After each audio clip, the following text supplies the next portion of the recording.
Hello and welcome back to Echoes from the Bog. Our guests this episode worked together on Peat Hub Ireland, a major synthesis of 2 decades of Irish peatland research, bringing together science, policy, and community in a project that culminated in the Peatlands 2050 scenarios. Speculative futures for what Irish peatlands could look like by mid-century. We'll be getting into that project, what it means to do serious futures work in a conservation context, and how communities and researchers can actually share the same imaginative space. And we should say up front, this is a deeply philosophical and emotional episode.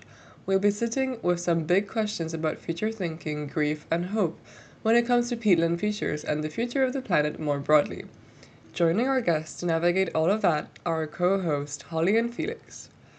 Dr. Matt Finch is a researcher and practitioner in strategy, foresight, and negotiation, with a career that has taken him across the public, private, and non-profit sectors and through some unexpectedly varied territory: pensions, outer space governance, pharmaceuticals, intellectual property, heritage, and environmental conservation, to name a few. He's spoken in both the British House of Commons and the Australian Federal Parliament, and was a host of the OECD's Government Aftershock Pandemic podcast. He currently leads Oxford University's project on death, dying, and afterlife in the age of AI, which tells you something about his appetite for the big, uncomfortable questions. For Peat Hub Ireland, Matt brought his scenario planning practice to bear on the question of what futures might be possible for Irish peatlands and what it takes to get a room full of people to genuinely imagine them. Kate Flood is a peatland researcher and community volunteer working at the intersection of social science, ecology, culture, and the arts. Her research is grounded in the cultural and social dimensions of peatland restoration, particularly the role that communities themselves play in conservation, not as recipients of expert guidance, but as contributors of knowledge and action.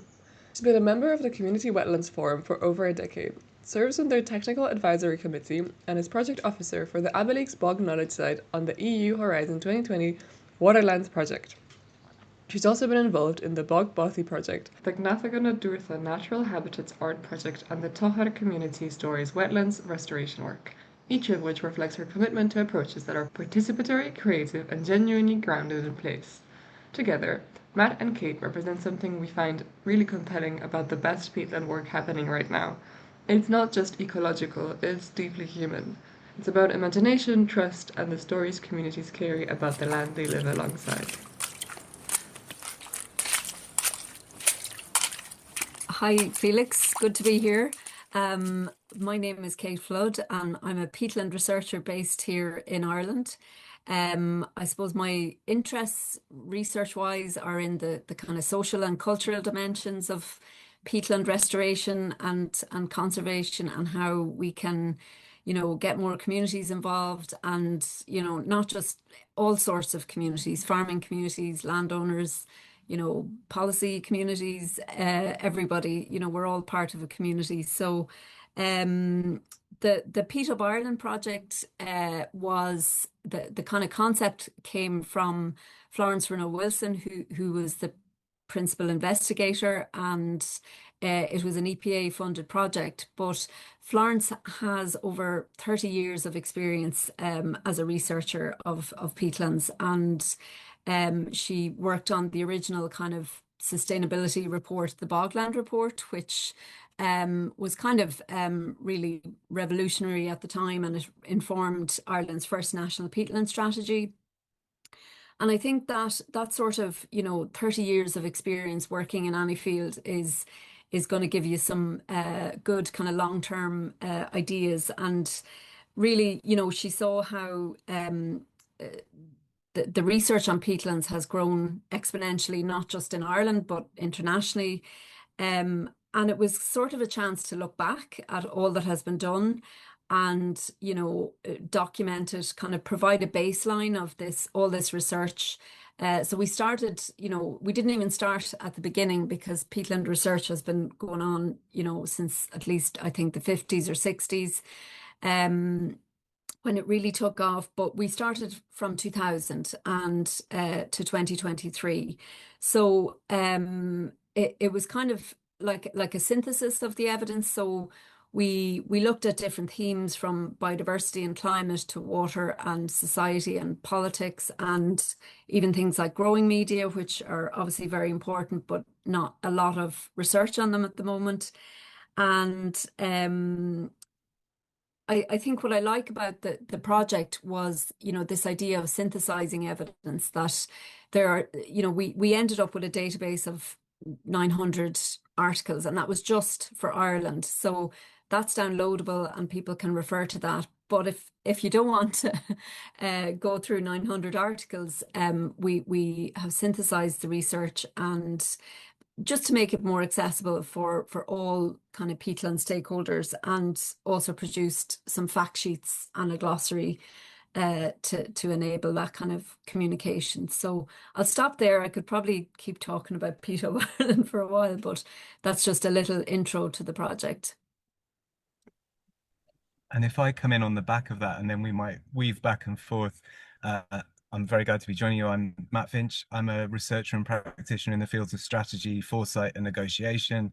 And I wear various institutional hats. I'm an associate fellow at Oxford Saïd Business School, advisor to the UK All-Party Parliamentary Group for Future Generations, and leading projects at Oxford, but also at the New School for Social Research in New York. But it tends to be scenario work, which is essentially dealing with uncertainty by imagining how things could play out in times to come. So the way I got brought into the wonderful world of Peat Hub Ireland is that I had worked on a project called Imagine, with the eccentric acronym spelling IMAJINE, which was a Horizon Europe funded project, 16 institutions, I think, across 13 European countries, looking at the future of spatial justice, which is inequalities between regions. Like, do you have the same rights and opportunities depending on where you happen to be geographically? And that was run out of the University of Galway, the scenario element of this very large project, by Professor Mary Mahan in the Department of Geography, who Kate and I both know well, an excellent colleague.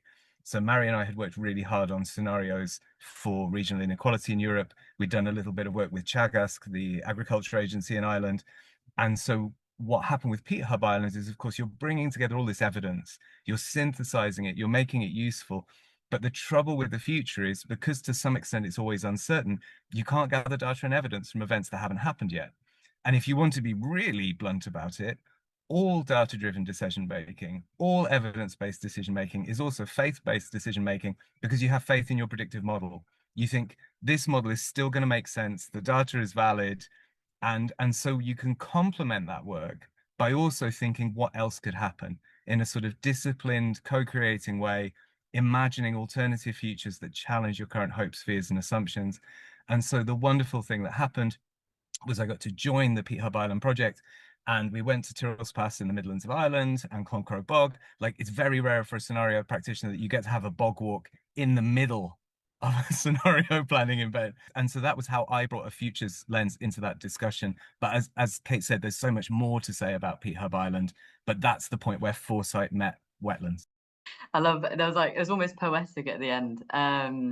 Yeah, amazing. And so, yeah, could you talk a bit more about like the scenario building workshop that you guys did together? Well, I can talk about the technicalities, but I'm going to ask Kate first. How did it feel that day when we got a bunch of people together from different institutions and communities and groups to think about what else could happen when it comes to Irish wetlands and sustainable management? I'm just curious, because I was the one who was kind of the ringmaster of the show. What was it like for you that day that we were in Tyrrell's Pass? Yeah, I think because we were organizing this workshop, and it was at the end of, almost at the end of the project. So I had I had great faith in Matt, because I had been at one of his workshops with Mary in, I think it was in Teagasc, and you're obviously such an excellent facilitator, and that's a skill I'm still learning. And I felt very happy that we were creating a space, that was comfortable for people. And, the whole day, I think, was, we started by telling people a little bit about the results of the project and the background of the project. And we also wanted people's input into, the fact sheets and how we were designing them and what they liked. But it was I think it was quite a new concept for a lot of people, and that came out in the feedback. How I felt personally was really confident that it was going to be a great day because of the team there, and not to blow our own trumpet, but it was, how you design these kind of workshops is important, that process and trying to be inclusive. And it can be a real challenge in an academic project. And it came out even in the feedback that, those alternative voices, the farmers, it can be difficult to get that representation in that context. But we had a good blend of researchers and department people and communities represented as well. And to talk about the technicalities behind it, what had happened was that Imagine had built a set of 4 contrasting plausible scenarios for Europe at the mid-century. So these had already been tried and tested and used. They've informed the EU's long-term rural policy. We took this to the core team of Peat Hub Ireland. We said, which ones of these are relevant to peatlands? How do we need to adapt them to make them useful? So at a very broad brush level, there were 3 scenarios which were really what would be a challenging mood music for the world to have if we were trying to manage peatlands sustainably. There was one called Politics of Peatlands, where everything becomes so politicized with the challenges we have now with the rise of populism, with different kinds of polarization happening. So there was even, like, would peatlands management suddenly be seen as being woke, or kind of that you were culturally aligned to one side or another just because you wanted peatlands to exist? There was one called Peatlands for Profit, where really private enterprise had taken on a lot of the roles relating traditionally to the nation state as we've understood it. And another one, I just have to check here because it's been so long, Peatlands for People, which was this notion of a more inclusive, sustainable, responsible attitude, but that this had come about kind of the hard way, that we had sort of been forced into it by the self-evident nature of climate impacts bordering on climate catastrophe. So these were 3 visions of the future, and this core team, Flo Renner-Wilson, David Wilson, Elena Aitova, Liz Bruton, Kate and myself, really developed these to then take them to this group in the room to see how they responded to the scenarios, but also to say, Peat Hub Ireland has come up with these principles for what one needs to do in order to manage peatlands sustainably. How would one keep these principles going, make them effective, deliver upon their promise, even if you get one of these 3 scenarios which lie beyond what you currently hope, fear, and expect? Wow, yeah, absolutely. And I think building that trust with farmers is really integral as part of this. And I think, from my own research, we had this conversation yesterday, but I think speculative imaginaries is such a powerful tool to unlock those conversations. And just like reflecting on your workshop and within the report, there's mentions of like participants feeling a shared sense of sort of uncertainty and unease that actually unlocked real conversation. Are you guys able to talk about how you design for that kind of productive discomfort? One of the massive privileges I have is to be someone, I'm an English-German dual national, born and raised in the UK, and I get to work in Ireland with Irish communities and institutions, quite mindful of the history between those 2 nations as well. And so coming with humility, listening to the people in the room, had made an effort to sort of look at the Irish language as well for Irish speakers in the room. I think the word is tauchi, relating to futures and foresight, that there's a word in Irish. We had an Irish speaker in the room who responded to me saying this. And even the gentleman who opened up the venue for us in the morning, we just made some small talk at the start of the day, and he was talking about his father having been a turf cutter. And then I asked his permission to sort of use that story in the introduction. We spent quite a lot of time at the start of the day really acknowledging who was in the room, those histories, what one brings by virtue of the identity that one has and one inhabits, including having a facilitator who's come from London, but also acknowledging, for example, our colleague Elena, who's an Irish researcher, but also has Udmurt heritage, which is a subgroup within Russia with its own particular relationship to Russian identity and Russian power as well. So So not sort of shying away from the differences, distinctions, and the histories, which can be uncomfortable as well, but kind of acknowledging that they're part of the conversation and letting the group find what is right and what is acceptable, and how to be comfortably uncomfortable.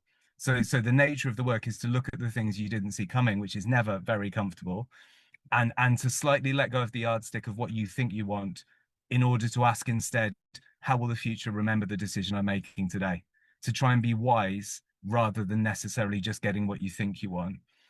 So for my part, I come in really maximizing that kind of like, how do I go about this with the right level of humility and curiosity, but also authority? But it would be impossible without the team. But it's always a team effort. I happened to be the kind of MC of that bit of the process on the day, not even of the whole day. And again, it was a hybrid session. So we were incredibly lucky that particularly Liz and Dave were handling people who were in virtual spaces while the majority of the people were in the room. Again, Kate, you'll have a much clearer perspective on what was going on, because I was in the eye of the storm. What else happened with those kind of conversations around discomfort? Yeah, I think that's a brilliant summary, Matt. And I suppose for, you know, when I look back on it, I think part of the discomfort was actually the level of participation that we were asking of people.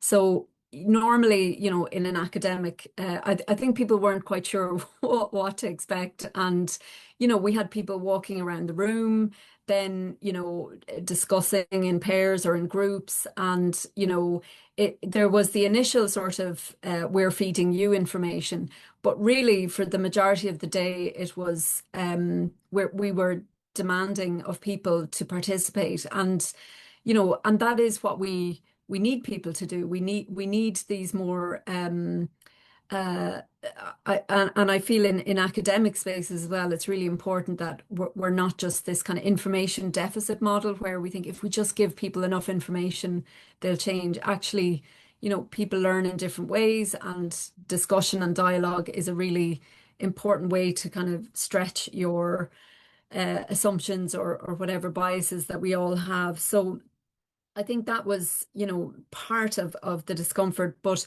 for me as well, the how it was kind of managed was that all important walk on the bog in the middle of the day, and the beautiful lunch, vegetarian, I think, lunch that was served in the venue in Tyrrell's Pass. And we had Eugene from Ethos, which is everything Tyrrell's Pass has on show, a local community group who have basically, been part of the RE-PEAT project that happened on Clonacrow Bog, which was an Interreg project, I think, led by Galway.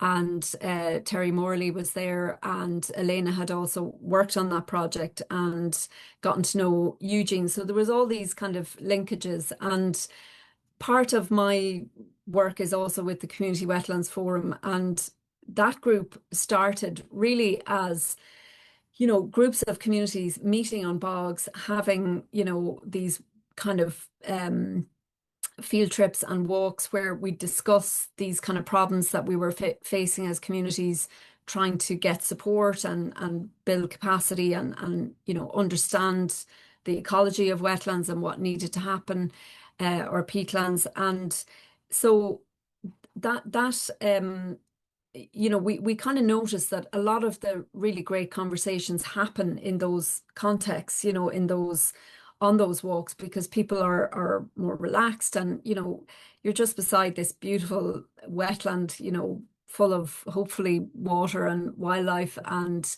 all the benefits that brings for us as human beings in terms of our stress levels. So it's just that different context that allows people to maybe put up with the discomfort of having to participate and be really not really vocal, but involved. And maybe we were demanding a little bit more of them than normal. And projecting yourself into the future is, even though Matt will probably take me up on the it's not prediction, but yeah, time travel can be exhausting. Yeah, I'm sure. Yeah, I'm sure Doctor Who would agree. Um, I mean, just on your note of like being around wetlands and well-being, it just resonated with a conversation that Matt and I was having yesterday, where Matt said, you know, what made you interested in peatlands and wetlands? And sort of the big thing was my well-being. You know, walking along the marshes, it just does something psychologically that bricks and mortar cannot compete with. And I think, yeah, like hearing that comparison between walking on the boardwalk with it, like within the bog, having that sense of calm, sense of comfort, to then being placed in this environment where you're sort of contained by four walls, can also sort of evoke that anxiety that you wouldn't necessarily get just in the wetlands. So I think that's also an interesting contrast, which kind of leads me to my next question, which is, within that room, how did you know when you've hit the right level of discomfort in the room without it tipping into sort of anxiety or a full shutdown? It's such a great question, and it's the point at which this work is an art more than a science. And it really is a case of just all the ability we have to detect vibe, to look at expressions, body language, to kind of stand amid dozens of people and get a sense of where there is discomfort. I mean, that's really the art as much as the science of facilitation. And the joy of that is that actually we are all capable of relating to human beings one-to-one or in groups, and therefore we all have some talent for picking up on a vibe. Like we've all walked into a room and gone, okay, what's going on here? Or thought, hey, this is a good place to be. And there's an ability to slightly orchestrate that by one's own demeanor as a facilitator. But the trick is really to be at service of the group. Like compared to some other foresight or facilitation approaches, it really is a sense of kind of being the midwife to other people's ideas. And really therefore to be, how can we get out of you your thoughts and feelings about if the future plays out differently to hopes, fears, and expectations. And again, the differences and the disagreements are actually an incredible resource of the group. One of the things that really struck me about the feedback after the event was there's a scenario called Peatlands for Profit, which is essentially private companies replace the nation state. You know, Amazon is merrily buying peatlands and looking after them as much to make sure that cloud servers work and everything else. And a lot of people in the sort of peatland space react very negatively to this scenario. But some of the respondents in the room said, I was really shocked because actually peatlands for profit is kind of where my head goes. And in my mind, we're still going to sustain peatlands in that world. And so to recognize what are the norms and defaults and cultural values that one might hold and just say, well, doesn't everyone in peatlands think this? And realize that in that disagreement, there's something useful and interesting, including the idea that, oh, even if the future goes down a different track to the one we expect, because like King Canute, we don't fully control the sea that might come ashore, that there's still opportunity and hope. And so it is a dance of getting to the edge of things without shutting people off or losing people in a dream of just everything's going to be fine and dandy and everything's going to turn out exactly the way I want and everyone agrees with me about what's desirable. And I think that's the sensitivity. Again, Kate was in the room as well, and therefore probably sees things more clearly than I did. So I don't know what else, but did it ever feel really uncomfortable in the room? I don't recall. Yeah, no, I think again that's a really good summary, Matt. And I don't think it felt uncomfortable. I think, I definitely would have picked up on and one of the comments in the feedback was that people wanted more time. And, Matt had told me beforehand that he could do a workshop like that over a course of months, probably, in terms of like it's very layered, the depths that you could go. So one of the comments was that we needed more time to study the scenarios, and we had spent a bit of time looking at all these different aspects. And I think what struck me as well, I was just looking back on the report, was how different, you had asked what resources, are needed to take peatland research and custodianship into the future. And, they were so different for each of the scenarios. And, like each of those scenarios were definitely grounded in stuff that is already happening. There's a lot of debate in Ireland about data centers. There are communities looking at rights of nature. There's still a lot of conflict. Only recently the Minister for Housing and Heritage said that we should, yeah, there's too much planning around, peatland extraction. I think we should just get rid of it and make it easier for people. Meanwhile, the government is saying we're trying to phase out peatland extraction. So these kind of mixed messages, but it's definitely still a very contested space in Ireland, even amongst a group like that on that day who are largely, have the same aims and objectives, maybe coming at it from different angles. But so, really how to get the people in the room, like turf cutters, like farmers, who are really, like contractors, who are really still invested in that, that kind of model of engaging with peatlands that's more extractive than regenerative or sustainable. And I think that's where I think we could see real discomfort emerging. But I think that testing these approaches in, relatively safe context is good, because I think it did and it could just broaden people's minds a bit to take them a little bit out of their current, short-term thinking into a bit more long-term, thinking about having like a shared vision, which is really, the health of our communities or our kids' well-being, or, things that we can all identify with. And just one more thing off the back of that around discomfort, because I'd totally forgotten this until Kate just said this. I'd done a bit of pre-work, and I'd actually found someone who told me this story about his mother, who lived in this region, who was in the middle of a pretty nasty land dispute, and was, at least the version of the story I heard, was essentially being bullied by unsavory types who wanted the land, which happens in rural areas the world over, of course. And at one point, I'd sought permission to bring this into the conversation, but the sensitivity felt by this party of, I don't know who's in the room for this workshop. I understand you're going to anonymize it, but I'm just worried it'll get back. Rural communities are small, so again, this calibration of there's discomfort in terms of, oh, this is an unpleasant scenario for me to look at, or it challenges my assumptions. And then there's that level of respect of, like, sometimes the question of inclusion is someone doesn't feel safe to bring this story, even at 2 removes and anonymized. And that can be because rural communities are small, and because there are these tensions. The rural is not just this pastoral, it's sort of peaceful, homogenous place. So that was another aspect of the discomfort. It just came to my mind when Keith spoke. And because peatlands work tends to be so focused on the natural sciences or the policy layer or the sort of the economics and the policy, is the other strength that someone like Kate brings to this conversation is that social and cultural lens and that expertise, which I think even now, and I turn to you, Felix and Holly and Kate, for working in this space, my sense that is still slightly underrated relative to where it should be in the question of peatlands research. Yeah, absolutely. And I think this is something that we spoke about yesterday, about this trust gap as well. I think there's an element of safety for landowners and land practitioners that needs to be almost, dare I say, like a safe space to have these conversations, because I think culturally and historically, these landowners have always been told through natural science policy making what to do with their land. So centering their voice and also almost demanding hope, I think can be quite challenging, because I think the past hasn't always been filled with hope. The present isn't often filled with hope.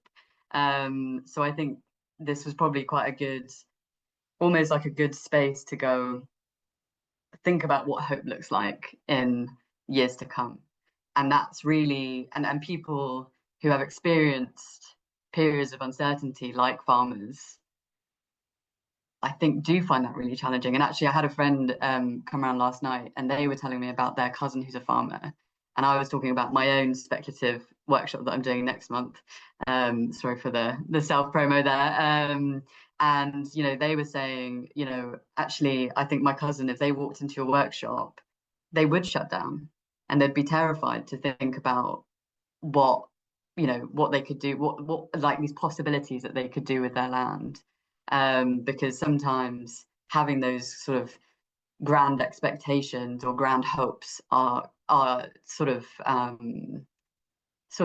positions that could be easily let down and be disappointed with. So I think that's really interesting, and I think you've probably garnered a bit of hope in this workshop. I hope, anyway. That's my hope. But thinking about the scenarios-based element of your project, I think it projects out to 2050. I think that was your goalpost. So within that, like, how did you get people managing real immediate pressures on peatlands like farmers to genuinely invest in that kind of long-range speculative frame? This is really a question of approach. So one of the challenges is, especially under conditions of uncertainty, the future is not the long term. The future is this time ahead of the present, which by definition we never get to. The future is always the time that has not yet arrived. We play uncertainties out over a long time horizon so that people more fully see how they transform.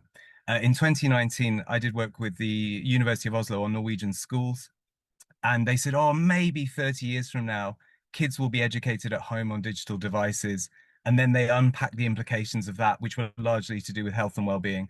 12 weeks after the scenarios were published, the first COVID case hit Norway, the schools closed, there were lockdowns, every school in the country used Microsoft Teams. So suddenly, this scenario that was only imaginable on a 31-year time horizon happened 12 weeks later. And that's not a failure of prediction. It's just the notion that the long time horizon is actually about playing out uncertainties that already exist in the present.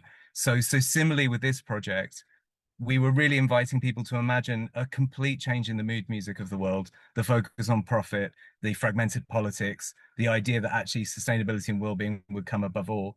You can still say, if that's where we're going to get to by 2050, what do the next 2 years look like? What do the next 5 years look like? So you don't deny the short term and the pressures, but it also speaks to this question of hope.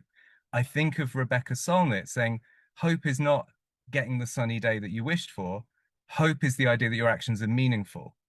And you don't entirely get to choose the times you live through. I think most of us, if we look around the world around us today, some of the turbulence, some of the challenges, some of the tensions, some of the things that people are choosing to do, some of the values of people in authority are very difficult for us to grapple with, and to grapple with the limits of our agency in changing the world, seeing we have some agency but not complete. So in a way, scenarios cultivate hope because they invite you to consider what is the domain of action in a field of uncertainty. As I was preparing for this podcast this morning, this is going to seem super bleak, but I promise it's not, because it's right at the end of this spectrum of bleakness. There is an amazing film from the late 1960s called Army of Shadows, which is about the French resistance, and it was made by people who were in the French resistance 20 years before. And I can't say it's a great film, but it is a very powerful film. The film is 3 hours long. Long stretches of it are very boring because nothing happens. The people you see essentially fail in almost everything they do. You never see them actually achieve anything that materially changes the outcome of the war. They have to lie to one another and their nearest and dearest. They go through horrendous privations. At the end of the movie, every single one of the resistance members we've been following dies. And then the movie gives you the ultimate sucker punch, which is it only then tells you the year is 1943, and they're not even near seeing the end of the war. They have no idea that D-Day is coming in liberation. And the point I took away from that is people living under fascist occupation still saw the point in chipping away at doing the right thing with no hope of seeing the sunnier day. And 20 years later, when they were making a movie about it, that was the vibe they wanted to impart, to say that's what it was like to live through this. In comparison to that, the horrendous problems we face and the things that seem intractable are not quite at that level of having to live undercover in one's own country under that occupation. So for me, the hope also lies in the idea of I do have agency. And if I have to work like a stonecutter, chipping away at these things, then I'll hit that chisel 200 times until the stone breaks. But for you three, I mean, how do you feel this question of hope? That's me being exceedingly bleak, but I think something that I'm thinking about a lot, just hearing both of you talking about your workshop, is this idea of community, and how like the idea of community and community-led exercises like a workshop or just going on the bog together, like those are the moments that for me create hope. It's not time itself, it's the people that are with you experiencing the shared collective trauma if you know, especially in these times of climate change, war, etc. And I think for me, hope feels like a collective feeling rather than an individual feeling. I think we can feel hopeful as individuals, but really, I think when it comes to real hope, that's not necessarily, tomorrow it's going to be sunshine and rainbows. It's like what's happening in this moment that is relief, and that is refuge from all the externalized bad that is happening. And I think I'm also speaking from a place of like personal tumultuous times, where like more recently I've been surrounded by friends and community, and I've gone, I don't care that tomorrow I might feel really depressed. What's happening right now is giving me hope that community and shared empathy as well exists, and that's a really beautiful thing. And I feel that within this work as well. Like, I got into peatlands, and this is probably a bit guilty as charged. Like, I got into peatlands literally last year through my master's research, and hearing all of these stories about people coming together and really focusing on what matters, which is building sufficient or self-sufficient peatland communities that can only be built from bottom-up spaces rather than top-down spaces, really gave me hope for the rest of the future as well. How can we battle climate change? Well, probably at this community-based level. So that, for me, that's where my hope comes from. And also reading a lot of Jane Goodall as well. Rest in peace.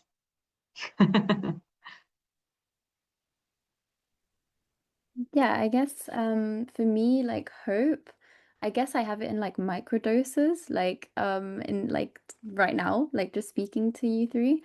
And yeah, just being part of RE-PEAT as well is just really like a little bubble of like, there's good intentions and you can like collectively think and like really like yeah, like how do you say it when you like uh how do you say it when you like ferment or like you kind of like have this kind of process of like fermenting and like being together in that and being in the trouble and just like having all this kind of like stuff but not being alone is like where I gain hope. I think what you said about the French resistance like film really like inspired me to be also like sometimes it's just really nice to be an amateur and also just be like I'm gonna do this film and just show like this reality and you don't have to be like a big name to do these kind of things. And yeah, I think it's just really nice to like hear that people had hope in 1943 about the end, but not knowing that in a couple of years it would end. And so yeah, I think that was a really nice example that you gave there. So that would be my answer about hope. How about you, Kate? Yeah, I think all of the above, and I really feel like the work, in terms of the kind of community work that I see, it's really important to have fun as well. There's a Bog Trotters Festival happening in June, with the Clara Heritage Group, and it's been organised by the team there, Bernie, and they had the Bog Bothy there last year, and it was such a fun event, and I think it's an underestimated restoration strategy, but I think it's because it can be very serious at times, this whole space, and we do have algorithms that feed us very sad sometimes, and bad news about all sorts of not just climate and peatlands, but also peatlands are this microcosm, as we saw in the scenarios. They are linked to a lack of critical thinking and AI and data centers and the global capitalist system, and how they are managed in an ongoing way is linked to that. Do we go down, there's carbon credits, and there's rights of nature, and there's all sorts of things along that spectrum. But I think what gives me hope really is just though, as you say, those microdoses, those actions that and that's why, you know, being actually in the landscape and doing things, and I know we'll come to this at the end, the work you guys are doing in Ireland later this year, but it is so important because really, you know, there isn't this kind of linear structure of, you know, I learn about bogs and therefore I will take action about bogs. Actually, action often precedes motivation to take care of a place. And, you know, I would see the you know, as Matt mentioned, you know, restoration has been dominated by the natural sciences, you know, for obvious reasons. Like we need to, we still, there's still so much we don't know about peatlands. And, you know, one of the things that came up was, you know, the soil, the organisms in the soil, you know, the microbiota that live in peatlands, the fungi, you know, all the different kind of biodiversity and hydrology things that we don't know. But we also are learning about how to bring people together. And, you know, there's so much that social science can teach us about group dynamics or the psychology of how to manage conflict, or, you know, so I really think there's huge opportunities to bring those kind of things in. And I love to see young people, you know, like yourselves, researching those aspects, because it can feel like a bit of a lonely field sometimes, you know, and the funding models are still very much geared towards, you know, monitoring and, you know, the really things that we really need to do restoration, and understanding what happens when you re-wet a site and manage the water table. But restoration is a social endeavor as well, and, you know, it's that restoring the relationships as well as you know, communities, as well as the natural landscape go hand in hand. Yeah, absolutely. Oh, sorry, Matt. Do you want No, to? just may I just off the back of Yeah, this, it just occurred to me listening as well. Quite often when you're working on scenarios, you have to point out to people that the world we live in now is not a very appealing scenario compared to what people wanted for themselves 30 or 40 years ago. You know, you say if someone in the 1990s did scenarios and you told them what the world's like in 2026, they might think this is not worked out well. This is a pretty wacky world. We're about to have the Ultimate Fighting Championship outside the front of the White House. You know, it's a very weird moment. But if you imagine being a peatlands researcher in 1981, and you said, actually, in 2026, people from different nations are going to be on a video call thinking about community inclusion, thinking about peatlands in this way. In this way, we are already the product of the hope of previous decades. Like, this is actually a pretty nice place for peatlands research to have traveled compared to, say, the early 1980s, when, of course, there were good people doing good work with great values. But even the kind of conversations you are convening is a manifestation of a previous generation's hope. So I think that's where there's already sunshine and rainbows, strangely. Yeah, I agree. And also something that came to mind whilst listening to you both was this idea of hope being a product of grief. And I think a lot of this work is driven by grief and driven by loss of landscape, loss of community relations, loss of proper, and I'm putting my fingers on quotation marks because I don't want to offend anyone, management of land. And this is something that I'm exploring in my own research, like the history of land management, the history of destruction, and the cultural identity that comes with that. And I think we grieve the past, which then gives us a hope for the future, and that feels like the driving force. And I think what you said about giving people the scenario of our present day actually not being the ideal, not being the utopia, also drives, also within that, feeling that present grief as well. And then going, okay, I think I can imagine something better because this isn't the best that exists. And I think that's a really nice, yeah, I guess that's just a nice feeling. But yeah, just thinking about that more and about the sort of community aspect of your project, sort of reading the report, it does emphasize that, yeah, community-led peatland management, Yeah, it emphasizes, sorry, let me rephrase that. The report emphasizes community-led peatland management rather than top-down expert prescription, which I think is really integral to what you've both been saying about this sort of lust for more sort of a social science-based approach rather than the prescribed biological science approach. In practice, what does it look like to hold space for community voices, so those farmers, those land practitioners, alongside scientists and policymakers in the same room, who all have the same shared goal, but they're coming from completely different dimensions of the same conversation? Yeah, Felix, a great question. And I think, you know,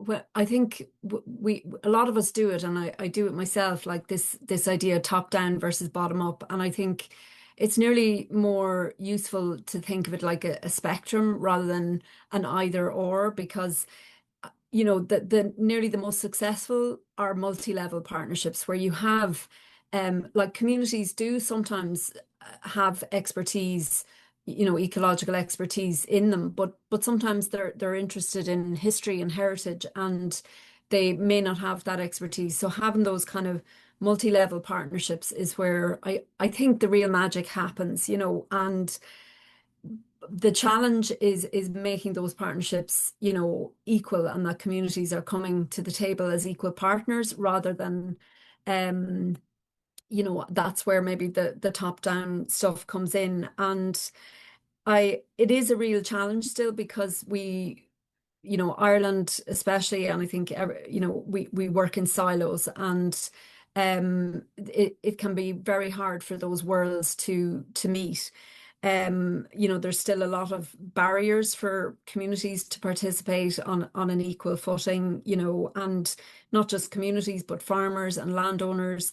There's a lot of, you know, I think volunteer fatigue, you know, it can be the same people, and not just fatigue or you know, burnout in terms of, you know, applying for funding and trying to get projects done, but also even researchers coming into communities, and you know, that kind of model of research that, you know, I think a lot of times communities are really want to help, you know, students, but also to be mindful of how we as researchers can give back and share that expertise. And you know, but I think on the plus side, you know, there is a lot of examples in Ireland of things that are working, you know, partnership approaches like agri-environment schemes, from the hen harrier to the pearl mussel, that are, you know, managing peatland soils for those kind of species. And they show how everything is interlinked, you know, the peatland, if it's eroding, it's going into the watercourse and it's affecting the pearl mussel. And you know, so those kind of, Ireland has been doing, you know, agri-environment schemes for 20 or 30 years, and we've built up a real kind of knowledge and expertise about that. And you know, it's something that has been really successful because it brings in lots of different people. There's a lot of projects all over Ireland as well that are getting this right. You know, I've mentioned the Community Wetlands Forum, the Abbeyleaks Bog project, you know, different experiments with different models of land ownership, because of course that is a crucial part of it as well. Most of the bogs are you know, communities, it's a rare community that owns, you know, a section of bog and can manage it, you know, how they wish. So you know, that's where again those partnerships come in. I think it comes back as well, if you're in a space, like to good facilitation and managing, you know, understanding power dynamics, and that even if you have you know, one community member on a committee or in the same room, that doesn't mean that their voice is equal to the scientist or the policymaker, because they are, you know, they don't have the badge with the state agency on it, you know. So and it depends, you know, communities are not homogenous, you know, at all either. So you can have some people who will be very vocal and very well able to, put their point across, and others less so. So, yeah, I think it's managing those kind of power differentials and understanding that, that equality isn't, that we don't assume it's there just because there's representation. And one of the benefits, I think, of futures work, particularly this non-normative exploratory futures work, is no one has been to the future. No one has privileged access to events that haven't happened yet. Everyone has the right and capacity to say what they think the future will hold. And facilitated well, as Kate says, it doesn't remove the need to address those differences, but there is a sense in which no one has been to tomorrow.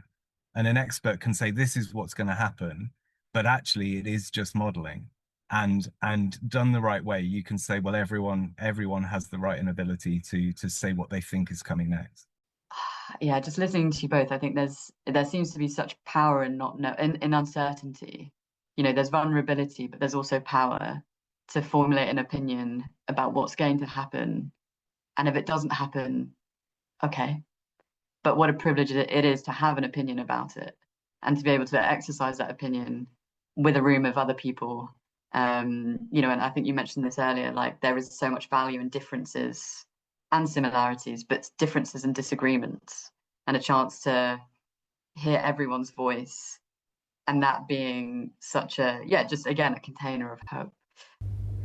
I love where this conversation is going, and I feel like the conversation of hope and having that like freedom of choice to think about what's coming next is always so important and vital to have within ourselves. But I was also quite curious to talk a bit about the report that came out of your Peat Hub Ireland Scenarios Initiative. And I'd like to ask a few questions about that and present a bit about some of RE-PEAT's upcoming work. One thing that really stood out to me was the call to action around sustainable peatland management, especially the part on community-led action for Irish peatlands. And what you said, Kate, about bog trotters, how it's kind of this underestimated restoration strategy to feed in some cultural and creative ways to engage people. And I really think that's an important and essential part of restoration, to think about how to engage people and really deepen our connections and think about this long-term care and how to share all the intergenerational knowledge and culture. So that's the role that creative and cultural engagement can play in supporting and really sustaining hands-on restoration work. So I wanted to give an example because I'd love to share one of RE-PEAT's new Peat in Practice program, which we launched in our symposium in May, where we brought together more than 100 young people and local community members in the Netherlands around the topic of peatland restoration. So this program builds on the foundation work of Restoration Academy, which is a 3-year EU project that RE-PEAT was part of, which supported hundreds of young people across Europe to get involved in nature restoration through camps, as well as capacity building and sharing open source practical resources and guides. And RE-PEAT actually had the responsibility to design, organise and host a peatland restoration camp in the Netherlands last year, where we decided to address polludiculture as a peatland restoration activity and a modern approach. So with Peat in Practice, our recently launched programme, we're bringing together intergenerational local communities and internationals with experts and non-experts through hands-on peatland restoration camps and gatherings. So for us, this is a very practical response to the call to action in your report, and it's about supporting this long-term stewardship of peatlands through direct participation, restoration experience, and the opportunity for this intergenerational and intercultural exchange. So it also is about equity, which is something you mentioned in your report. And through this programme, we want to make peatland restoration knowledge more accessible beyond expert circles and create those entry points for people to get involved. We aim to co-create local capacity across Europe and serve as a support system and network for communities caring for and restoring their local peatlands, as well as those who would like to. So last year, myself and Frankie spent a few weeks in Ireland last June doing research and development for this program, and we met local community groups and organisations, as well as also our network built through our Bog Academy program as well, which we've been leading for the past 5 years. This also allowed us to meet some people that we were already exchanging with online, and meeting kind of the network that we've been building through the schools and local bogs as well. And we also got the chance to meet you, Kate, in person at our girly bog, and that was just lovely. As you said earlier, Felix, it's just so peaceful to be on the bog and learn about it. Thank you, Kate, again. That was a really lovely time. All these conversations really helped shape our thinking about this program. So now we're planning our first restoration camp in the Irish Midlands at the end of August this year. Which is very exciting. And as part of the program, participants will spend time on healthy, degraded and restored bogs, helping them understand the various contexts in peatland restoration through this kind of direct hands-on experience. So this camp will happen over 5 days, and we'll be living together, camping and embodying all these different learnings and experiences together. And there'll be some local experts and local community members, as well as youth in the area that are interested, and some international people as well. There with the same purpose of wanting to care about peatlands and learn about restoration work. And I must mention that we're very grateful to be funded through the Peatlands and Nature Community Engagement Scheme by the National Parks and Wildlife Service of Ireland. Without their support, all this research and development and implementation of this first camp wouldn't be possible. So we're very grateful for that, and really look forward to continue developing this over the years to come. At the same time, we're developing camps in the Netherlands and the UK with the ambition of creating cross-border exchanges in the very near future. So you already know RE-PEAT places a lot of value on the social and cultural side of peatland advocacy and restoration. So I'd love to hear your thoughts about our Peat in Practice program, aligned with what you've been working on with this kind of like cultural, social lens that you've developed through these workshops and all this speculative work, how this can get put into action and how that fits into the future of Irish peatland management. I'm such a big fan of RE-PEAT's work. I think from the first time I saw the graphic design and the funky colors and ideas, and I love what you do, and I just think the fact that you're aimed at a youth audience is just, it's so crucial, because there is nothing, okay, there is that there are educational materials for primary schools and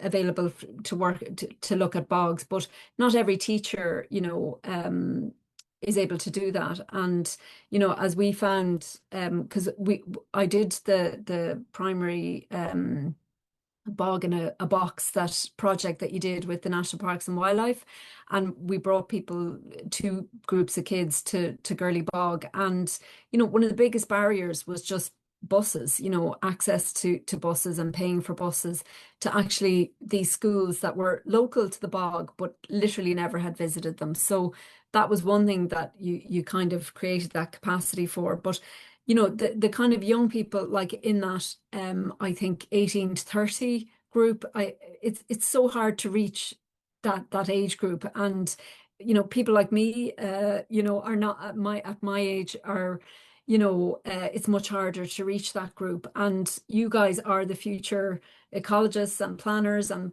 politicians, and I hope anyway that you will be in that kind of space. And so it's just vital that you're providing this kind of, it's not even just, okay, what you restore on the day and if you block a drain or if you build something, it is that network that you're creating and those kind of relational values, those, relationships that you're building between yourselves and between, different communities that you're engaging with. And I think in that kind of long term, it really is part of that thinking about the future, and future generations, that sustainability is supposed to be about, but we're not very good at thinking beyond ourselves and our own generation, into, preparing for that future. And just one final thing I'll say, I work with a group outside the Peatland area, and succession planning for these groups, a lot of them are in their 70s, and it's just something that groups are really struggling with. So RE-PEAT is definitely filling a gap that is there, and the knowledge that you're creating over time as well can help a lot of these groups to engage better with a youth audience, because and I should say I'm not speaking for every group. There's a lot of groups doing great work with young people. I was just down in Griston Bog recently, and they have a program as well. So there is work happening on the ground, but it is something I think that groups find challenging. And I think complementing that from the speculative lens, the notion of bringing together people from different places, from the local community, the other people RE-PEAT is able to convene. It makes me think of Bruno Latour saying, real strength comes from the plaiting together of weak ties, of weaving together different threads, and that's how you create strength in systems. All this speculative work really is systems work with uncertainty factored into it. And I think when I listen to what RE-PEAT is up to, the two things I have in mind is also looking at what's happening in non-peatland spaces where there might be some resonance. So at Tyrrell's Pass, we talked a little bit about the Great Barrier Reef and about Australia and about indigeneity. I've had some experience on cotton farms in Australia, which again shows you a very wide range of values politically and socially and culturally about one's relationship to the land. It made me think about this question of hope. I know a team at University of California, Davis, looking at forest fires, essentially, and wildfires. And one thing they say is actually it's only the uncertainty that gives you hope. If you run the numbers and look at the models, California is in such terrible trouble. You just wouldn't live in California now because the fire threat is so great in a warming world. But because fire itself is so uncertain, there is actually still a measure of hope in what should be a fairly apocalyptic situation. So I think for the peatlands people, it's interesting to say, well, what's happening in places that are arid, where there are other relationships between community environment where we might learn by analogy. And then I think the last thing for the project in terms of this relationship to future generations is to remember that when it comes to future generations, they may not share our values. We don't even know what they want to have for breakfast because they don't exist yet. And so therefore, a really important question is, how will this moment be remembered, including the fact that everything we think is good and true, people 30 years from now may hold a different opinion to us. The science may have moved on. Everything is in flux. When we look at the fact, I don't know if you've seen this, anatomists are arguing about this thing called the interstitium, that the spaces in the body that don't have blood in, we thought, oh, they're just spaces. But now someone's argued that they are an organ in their own right, that it's all joined up. So even on human anatomy in 2026, we still don't have consensus. So the idea that 30 years from now, people might understand the science of peatlands differently, they may have different values to the ones we hold dear, but also there may be many good things. But the question is, how will they judge us in hindsight? Because that question is what makes you a good ancestor. And so that's the last comment I would make on this really excellent and interesting work that you're undertaking. Amazing. Thank you so much. Your words are super inspiring. I've rarely felt that before.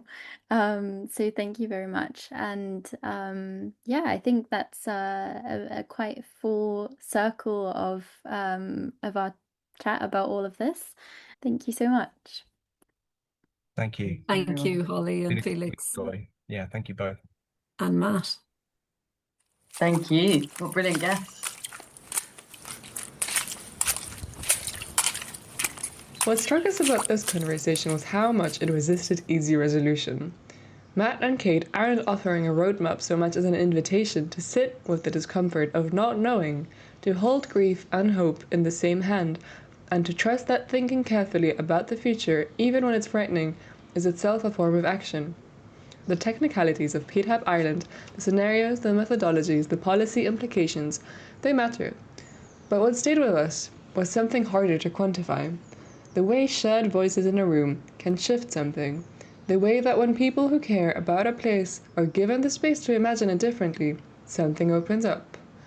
Climate anxiety is real, and we don't want to paper over that today. But what this episode reminded us is that grief and hope aren't opposites. They come from the same source. The fact that something matters. Peatlands matter. The communities living alongside them matter. The futures we're hurtling towards, and the ones we might yet choose, matter. If today's episode moved you, we'd love to hear how. You can find us on social media to keep the conversation going. And if you haven't already, go and explore the Peat Hub Ireland report and the Peatlands 2050 scenarios for yourself. They're worth your time. And get in touch if you'd like to be part of RE-PEAT's Peat in Practice growing movement and help build the next generation of peatland restoration stewards across Europe.